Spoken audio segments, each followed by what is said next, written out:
ప్రభు నామానికే మహిమ కలుగునుగాక. కూడి వచ్చిన మీ అందరికీ కర్మెల ఆత్మీయ సహవాస సంఘ విశ్వాసులందరికీ మన ప్రభువును ఆయన ప్రియ కుమారుడునైన యేసుక్రీస్తు వారి శ్రేష్టమైన నామలో శుభములు మరియు అందరికీ వందనాలు. విలాప వాక్యములు 2వ అధ్యాయాన్ని మనం ధ్యానం చేసుకుంటున్నాం. విలాప వాక్యములు 2వ అధ్యాయం. ఇందులో ముఖ్యాంశం ఏంటంటే యెరూషలేము పైకి వచ్చిన దేవుని కోపము మరియు దేవుని శిక్ష. ఇందులో భాగంగానే దేవుని కోపము గురించి మొదటి 9 వచనాల్లో మనం చూస్తాం. 5 వచనాల వరకు మనం ధ్యానం చేసుకున్నాం. 6వ వచనాన్ని చదువుతాను. ఒకడు తోటను కొట్టివేయునట్లు తన ఆవరణమును ఆయన క్రూరముగా కొట్టివేసి ఉన్నాడు. తన సమాజ స్థలమును నాశనము చేసి ఉన్నాడు. యెహోవా సీయోనులో నియామక కాలము విశ్రాంతి దినము మరువబడినట్లు చేసి ఉన్నాడు. కోపావేశుడై రాజును యాజకుని త్రోసివేసి ఉన్నాడు. ఒకడు తోటను కొట్టివేయునట్లు ఆయన తన ఆవరణమును క్రూరముగా కొట్టివేసి ఉన్నాడు. కొన్ని తోటలు కొట్టివేస్తారు, అసలు అక్కడ ఏమీ ఉండదన్నమాట. మరి ఇశ్రాయేలు ప్రజలు దేవుని తోట. ఇశ్రాయేలు ప్రజలు దేవుని తోట. ఈనాడు సంఘము కూడా ఆయన తోట. సంఘము కూడా ఆయన తోట. అందుకే కొరింథీయులకు రాసిన మొదటి పత్రిక 3వ అధ్యాయం 9వ వచనాన్ని చదివితే, కొరింథీయులకు రాసిన మొదటి పత్రిక 3వ అధ్యాయం 9వ వచనం, మేము దేవుని జత పని వారమై ఉన్నాము, మీరు దేవుని వ్యవసాయమును దేవుని గృహమునై ఉన్నారు అంటారు. దేవుని వ్యవసాయము దేవుని గృహమునై ఉన్నారు. వ్యవసాయము. అందుకే ప్రభు అంటారు, ద్రాక్షావళిని నేను, తీగలు మీరు, నా తండ్రి వ్యవసాయకుడు అంటారు. ఫిలిప్పీ పత్రిక 1వ అధ్యాయం 11వ వచనం, మీరు శ్రేష్టమైన కార్యములు వివేచింపగలవారొకటకు మీ ప్రేమ తెలివితోనూ సకల విధములైన అనుభవ జ్ఞానంతోనూ కూడినదై అంతకంతకు అభివృద్ధి పొందవలనని, ఇందువలన దేవునికి మహిమయు స్తోత్రమును కలుగునట్లు మీరు యేసుక్రీస్తు వలనైన నీతి ఫలములతో నిండుకుని వారై క్రీస్తు దినమునకు నిష్కపటులను నిర్దోషులను కావాలనని ప్రార్థించుచున్నాను. యేసుక్రీస్తు వలనైన నీతి ఫలములతో మీరు నిండుకోవాలి. ప్రభువు కోపావేశుడై తోటను ఒకడు కొట్టివేసినట్లుగా కొట్టివేశాడు. తన సమాజ స్థలాన్ని నాశనం చేశాడు. నియామక కాలము విశ్రాంతి దినము మరువబడేటట్లు చేశాడు. కోపావేశుడై రాజును యాజకుని కూడా త్రోసివేశాడు. ఆయన కోపం దేశాన్ని, యెరూషలేమును నాశనం చేసింది.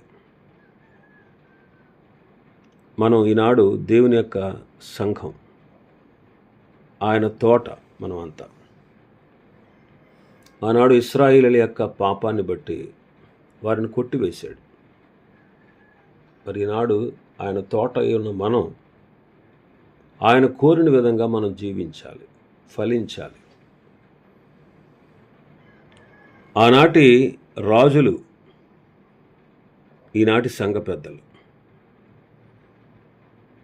ఆనాటి యాజకుడు,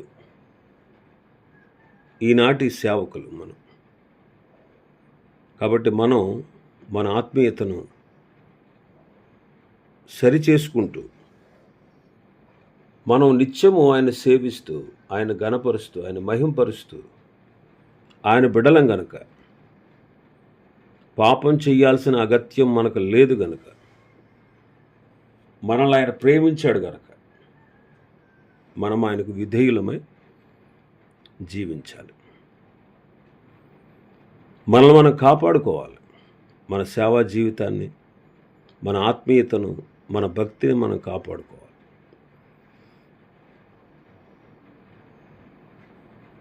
తెస్సలోనికీయులకు రాసిన మొదటి పత్రికలో మనం చదువుతాం, 4వ అధ్యాయం 4వ వచనం. మీలో ప్రతివాడును దేవుని ఎరగని అన్యజనుల వలె కామాభిలాష యందు కాక పరిశుద్ధత యందు ఘనత యందు తన ఘటమునెట్లు కాపాడుకొనవలెను.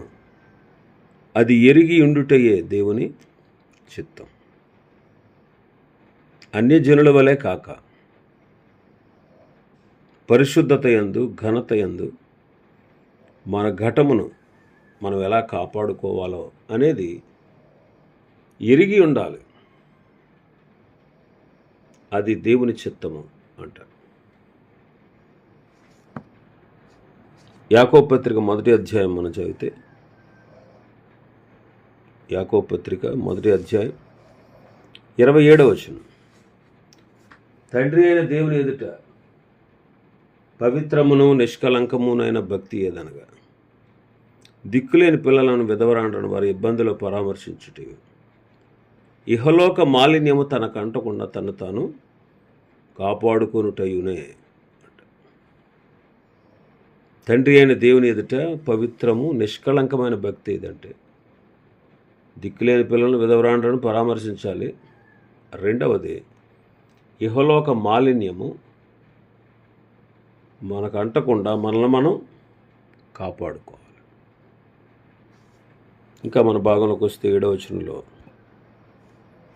ప్రభువు తన బలిపీఠం విడనాడెను, తన పరిశుద్ధ స్థలమునందు అసహించుకొనెను, దాని నగరుల ప్రాకారములను శత్రువుల చేతికి అప్పగించెను.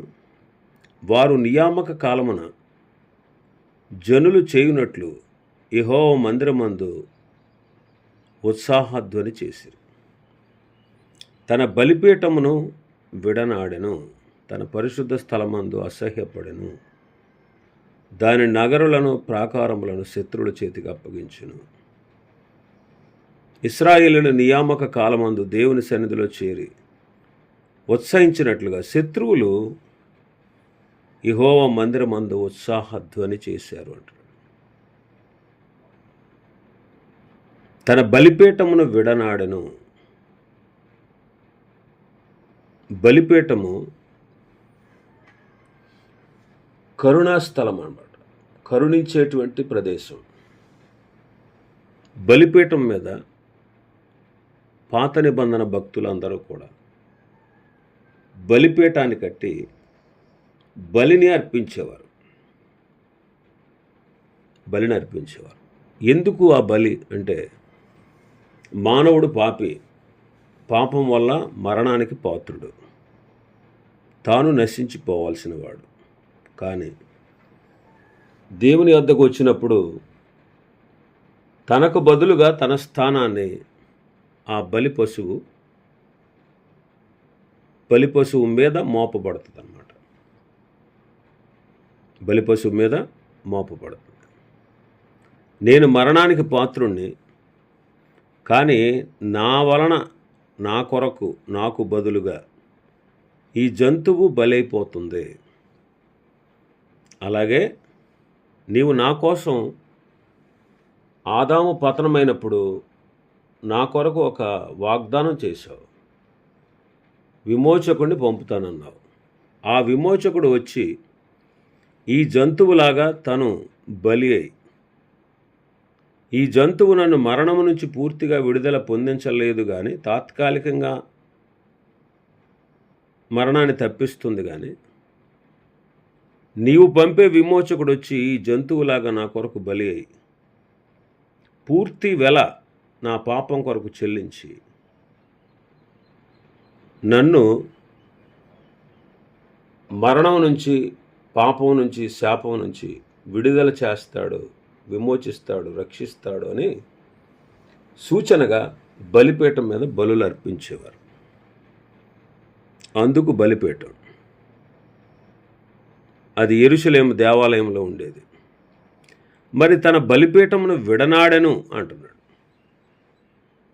ఎందుకు విడనాడాడు ఆయన అంటే దాని అర్థం ఏంటంటే, ఇశ్రాయేలీయులకి ఎన్నో అవకాశాలు ఇచ్చాడు మార్పు చెందుట కొరకు, వారు పశ్చాత్తాపపడుట కొరకు,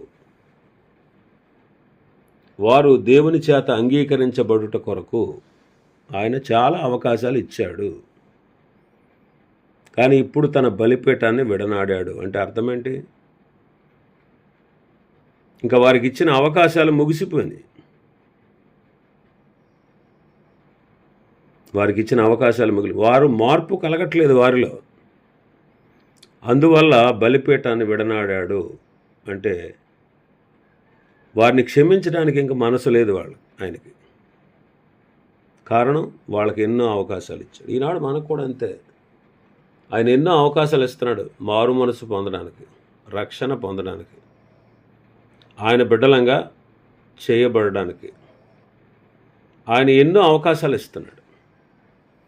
ఈ అవకాశాలని ఈరోజు మనం దుర్వినియోగం చేసుకుంటే రేపటి దినాన మనం దేవుని చేత తిరస్కరించబడతాం. కాబట్టి ఇశ్రాయేలీలు వారి పతనం మనకొక పాఠంగా ఉంది. ఆ విషయాన్ని మనం గుర్తించాలి. వారి పతనం మనకు పాఠం. వారికి ఆ విషయాలు సంభవించి యుగాంతమందు ఉన్నటువంటి మనకు బుద్ధి కలుగుట కొరకు పరిశుద్ధ గ్రంథంలో రాయబడ్డాయి. కాబట్టి ఆనాడు ఇశ్రాయేలుని త్రోసివేశాడు. ఆయన త్రోసివేశాడు. తన పరిశుద్ధ స్థలాన్ని అసహించుకున్నాడు. దాని నగరులను ప్రాకారంలో శత్రువు చేతికి అప్పగించాడు. అంత కోపం వారి మీద ఉంది.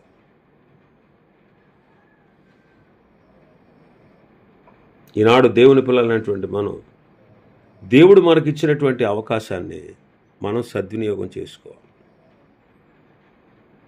ప్రభు మనతో దర్శనకాలం ముందు మాట్లాడుతూ వచ్చిన మనం ఆయన మాట వినకపోతే, ఆయన కృపను ఆశ్రయించకపోతే, ఆయన కరుణను కోరుకోకపోతే రేపటి దినాన తిరస్కరించబడతాం.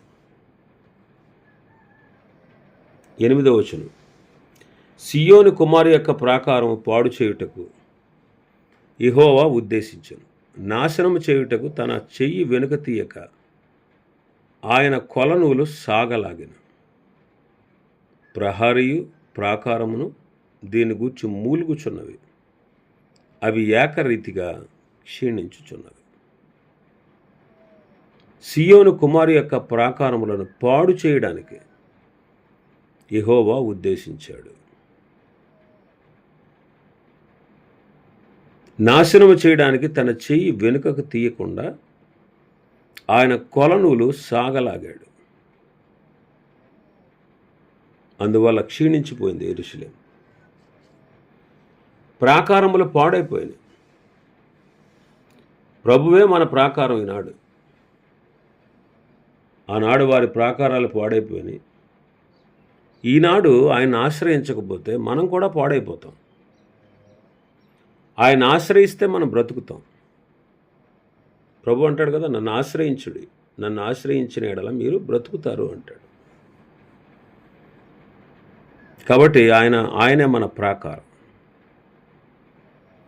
ఈనాడు క్రీస్తును ఎరిగిన వారికి, ఆయన యందు విశ్వాసం ఉంచిన వారికి ఆయనే ప్రాకారం. యోహాను సువార్త 10వ అధ్యాయం 28-29, నేను వాటికి నిత్యజీవం ఇచ్చుచున్నాను గనుక అవి ఎన్నటికి నశింపవు, ఎవడునూ వాటిని నా చేతిలో నుండి అపహరింపడు.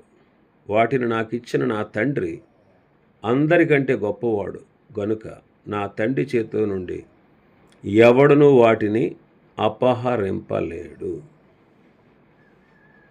ఈనాడు ప్రభువే మన ప్రాకారం. మన ప్రాకారము ఈనాటి దినాల్లో ఆయన ఆశ్రయించిన వారి యొక్క ప్రాకారమైన మన దేవుడు, ఆయన చేతిలో నుండి ఎవ్వడూ నిన్ను అపహరించలేడు. ఆయన పిల్లలమైనటువంటి మనకు ఆయన నిత్య జీవాన్ని ఇస్తున్నాడు. ఆయన పిల్లలైనటువంటి మనకు ఆయన నిత్య జీవాన్ని ఇస్తున్నాడు. ఆ నిత్య జీవం ఎవరు తీసివేయలేదు. అందుకే అంటున్నాడు యోహాను సువార్తలు 10వ అధ్యాయంలో మనం చదువుతున్నాం, నేను వాటికి నిత్య జీవం ఇస్తున్నాను, అవి ఎన్నటికీ నశించవు, ఎవడునూ నా చేతిలో నుండి అపహరింపడు. వాటిని నాకు ఇచ్చిన నా తండ్రి అందరికంటే గొప్పవాడు కనుక నా తండ్రి చేతిలో నుండి ఎవ్వడునూ వాటిని అపహరింపలేడు అంటున్నాడు. కాబట్టి ఆయన ఆశ్రయించిన వారికి ఆయన ప్రాకారంగా ఉంటాడు. ఆయన ఆశ్రయించిన వారు. కానీ ఇశ్రాయేలీలు, మరి యోధా జనాంగం దేవుని విసర్జించారు, ఆయన ఆశ్రయించలేదు. ఈనాడు మనం ఆయన ఆశ్రయించాం కాబట్టి ఆయన ప్రాకారం, ఆయన మనకు నిత్య జీవాన్ని ఇస్తాడు. ఆయన మనకు నిత్య జీవాన్ని ఇస్తాడు. మనం ఎన్నటికీ నశించాం, ఎందుకంటే మనం దేవుని చేతిలో ఉన్నాం. ఆయన చేతిలో నుండి నిన్ను నన్ను అపహరించేవాడు ఎవ్వడు లేడు.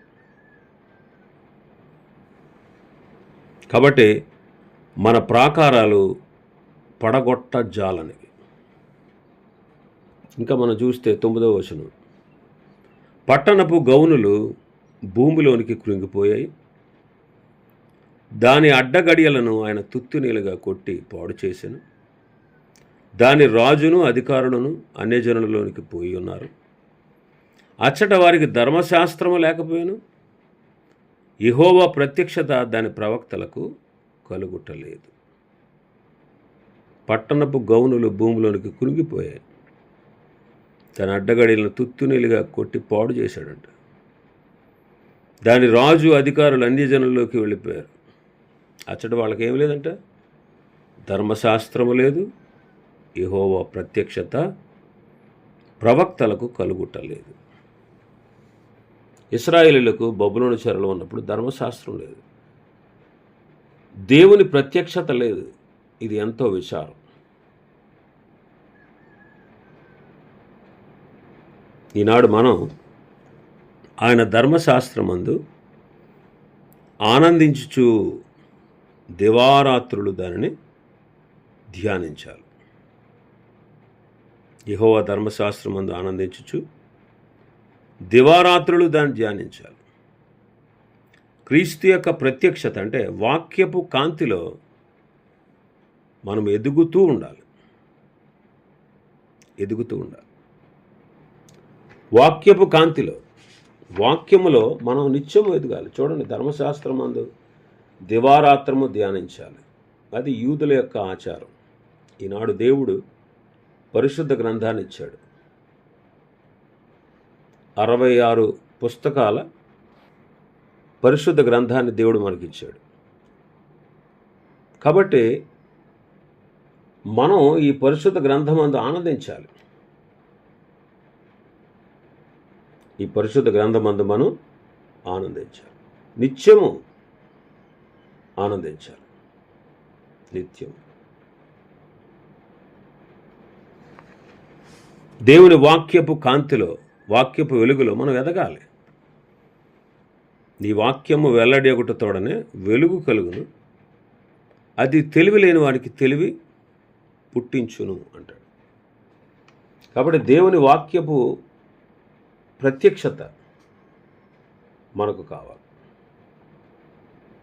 దేవుని వాక్య ప్రత్యక్షతలో మనం ఎదగాలి. ఇంకా మనం చూస్తే 10వ వచనం నుంచి 13వ వచనం వరకు ప్రజల యొక్క కష్టాలు మనం చూస్తాం. 10వ వచనం, సీయోను కుమారి పెద్దలు మౌనులై నేలను కూర్చుందరు, తలల మీద బుగ్గి పోసుకుందరు, గోనె పట్ట కట్టుకుందరు, యెరూషలేము కన్యకలు నేల మట్టుకు తల వంచుకుందరు. వారి కష్టాలు మనం చూస్తున్నాం. వారు పరాయి దేశంలో ఉన్నారు, మౌనంగా ఉన్నారు, తల వంచుకున్నారు, గోనె పట్ట కట్టుకున్నారు, తల మీద బుగ్గి పోసుకున్నారు, కృంగిపోయారన్నమాట. వారు పరాయి దేశంలో ఆ రీతిగా ఉన్నారు. ఈనాడు సంఘ పరిపాలన, సంఘ క్రమశిక్షణ మనం పాటించాలి. ఒకవేళ అలా పాటించకపోతే మనకు తల ఎత్తుకునేటువంటి పరిస్థితి ఉండదు. సంఘం ఈనాడు అన్ని జనుల మధ్యలో తల ఎత్తుకోవాలి, తల ఎత్తుకునేటట్లుగా ప్రవర్తించాలి. అన్ని జనులు మనల్ని చూచి, మనం నడుచుకుంటున్న తీరును చూచి అన్ని జనులు మనల్ని అడగాలి, వాళ్ళు ప్రశ్నించాలి. ఏంటి మీరు ఎలా ఉన్నారు, ఎంత సంతోషంగా, ఎంత ఆనందంగా ఉన్నారని వారు ప్రశ్నించాలి మనల్ని. ఎందుకంటే వారికి నిరీక్షణ లేదు, వారికి విశ్వాసం లేదు, వారికి ఆదరణ లేదు. కానీ మనకు విశ్వాసం ఉంది, నిరీక్షణ ఉంది, ప్రభు చేత మనకు ఆదరణ ఉంది. కానీ మనం వాళ్ళకంటే ఎంతో తక్కువగా భావిస్తూ ఉంటాం చాలాసార్లు. ఎందుకురా ప్రభువుని నమ్ముకున్నానని అనుకుంటాం, ఎందుకురా అప్పుడే తొందరపడి ప్రభుని ఆశ్రయించాను అని బాధపడిపోతూ ఉంటాం. ఎందుకంటే సత్యం మనకు అర్థం కాక. మనం తల ఎత్తుకోకపోవడానికి గల కారణం ఏంటో తెలుసా? ఎందుకు వృద్ధిలోకి రాకపోవడం కారణం ఏంటో తెలుసా? మనలో ఉన్న పాపమే. దాన్ని మనం విసర్జించిన నాడు, దేవునికి లోబడిన నాడు మనం ఆశీర్వదించబడతాం. ఇంకా 11వ వచనాన్ని చూస్తే, నా జనుల కుమారికి కలిగిన నాశనము చూడగా నా కన్నులు కన్నీటి చేత క్షీణించుచున్నవి, నా అంతరంగము క్షోభిల్లుచున్నది, నా కాలేజము నేల మీద ఒలుకుచున్నది, శిశువులను చంటిబిడ్డలను పట్టణ వీధుల్లో మూర్ఛిల్లెదరు. నా జనుల కుమారికి కలిగిన నాశనము చూడగా. ఆనాటి యెరూషలేము సమాజంలో క్షీణత ఉంది, చంటి బిడ్డలు మూర్ఛిల్లుచున్నారు. ఈనాడు మనలో, మన సంఘంలో, మనలో అభివృద్ధి ఉందా, క్షీణత ఉందా, సంతోషం ఉందా, దుఃఖం ఉందా? కనుక మనం ఎల్లప్పుడూ ప్రభునందే ఆనందించే వారంగా ఉండాలి. ఇంకా మనం చూస్తే 12వ వచనం, గాయమందిన వారే పట్టణ వీధుల్లో మూర్ఛిల్లుచు తల్లుల రొమ్మును ఆనుకొని అన్నము ద్రాక్షారసము ఏది అని తమ తల్లుల నడుగుచు ప్రాణము విడిచెదరు. వాక్యమైనటువంటి ఆహారం సరిగా లేకపోతే మనం కూడా ఆత్మీయంగా చచ్చిపోతాం.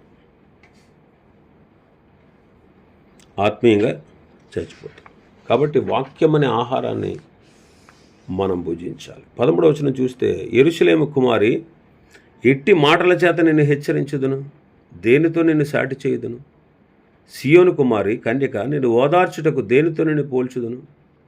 నీకు కలిగిన నాశనము సముద్రం అంత గొప్పదే, నిన్ను స్వస్థపరచగలవాడేవాడు. అంటే ఇశ్రాయేలులకు ఏం లేదు, ఆదరణ లేదు. ఇశ్రాయేలులకు ఆదరణ లేదు. వారికి కలిగినటువంటి నాశనం అంట సముద్రం అంత గొప్పది. వారికి ఆదరణ లేదు.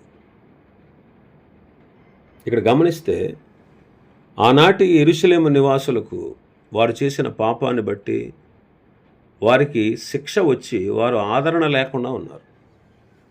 ఈనాడు మనం చేసిన పాపాన్ని బట్టి మనకు శిక్ష ఉంది. కానీ మనం క్రీస్తుని ఆశ్రయిస్తే, క్రీస్తు యేసునందు ఉంటే ఆ శిక్ష యావత్తు కొట్టివేయబడుతుంది. ఈనాడు మనకు ఆదరణ దేవుని వలన, తండ్రి అయిన దేవుని వలన, కుమారుడైన క్రీస్తు వలన, పరిశుద్ధాత్మ వలన, వాక్యము వలన, ఒకరి విశ్వాసము ద్వారా మరొకరి వలన ఆదరణ పొందుతున్నాం. కానీ ఇశ్రాయేలులకు ఆదరణ లేదు. కానీ మనకు, ఆయన అంగీకరించిన వారికి, ఆయన యందు విశ్వాసం ఉంచిన వారికి ఆదరణ ఉంది. మరి ఆయన ఆశ్రయించినటువంటి అన్ని జనులకు ఆదరణ లేదు, వారికి నిరీక్షణ లేదు. 14వ వచనం మనం చూస్తే, నీ ప్రవక్తలు నిరర్ధకమైన వ్యర్థ దర్శనములు చూచి ఉన్నారు, నీవు చెరలోనికి పోకుండా తప్పించుటగా వారు నీ దోషములను నీకు వెల్లడి చేయలేదు. వారు వ్యర్థమైన ఉపదేశములు పొందిన వారైరి, త్రోవ తప్పించు దర్శనములు చూచిన వారైరి. ప్రవక్తలు వ్యర్థమైన దర్శనాలు చూశారు. నీవు చెరలోనికి పోకుండా నిన్ను తప్పించడానికి వారు నీ దోషములను నీకు వెల్లడి చేయలేదు అంటున్నాడు. కాబట్టి సత్యాన్ని మనం వెల్లడి చేయాలి, సత్యాన్ని మనం ప్రకటించాలి. ఇశ్రాయేలు సమాజము అబద్ధ ప్రవక్తల ద్వారా, అబద్ధ ప్రవచనాల ద్వారా ఇర్మియా విలపిస్తున్నాడు. అరే, నీ తప్పిదాలు నీకు చూపించి ఉంటే నువ్వు సరి చేసుకునేదాన్ని. కానీ వ్యర్థమైన దర్శనాలు చూసి నీ దోషాన్ని నీకు వెల్లడి చేయకుండా వ్యర్థమైన ఉపదేశాలు సిద్ధం చేసుకుని త్రోవ తప్పించే దర్శనాలు వారు కలిగి ఉన్నారు అంటారు. దుర్బోధకులు ఈనాడు కూడా ఉన్నారండి. అపోస్తలుడైన పౌలు గారు కూడా దుర్బోధకుల విషయమై దుఃఖపడుతూ చెప్తున్నాడు. కాబట్టి ఇలాంటి దుర్బోధకులు ఈనాడు కూడా ఉన్నారు. ఇలాంటి దుర్బోధకుల విషయమై మనము జాగ్రత్త వహించాలి. ఇంకా చాలా విషయాలు ఉన్నాయి ఈ అధ్యాయంలో. ప్రభు చిత్తమైతే ఎప్పుడైనా మరికొన్ని విషయాలు ధ్యానం చేసుకుందాం. దేవుడి వర్తమాన వాక్యాన్ని మన వెనుకడిలో ఆశీర్వదించునుగాక. ఆమేన్.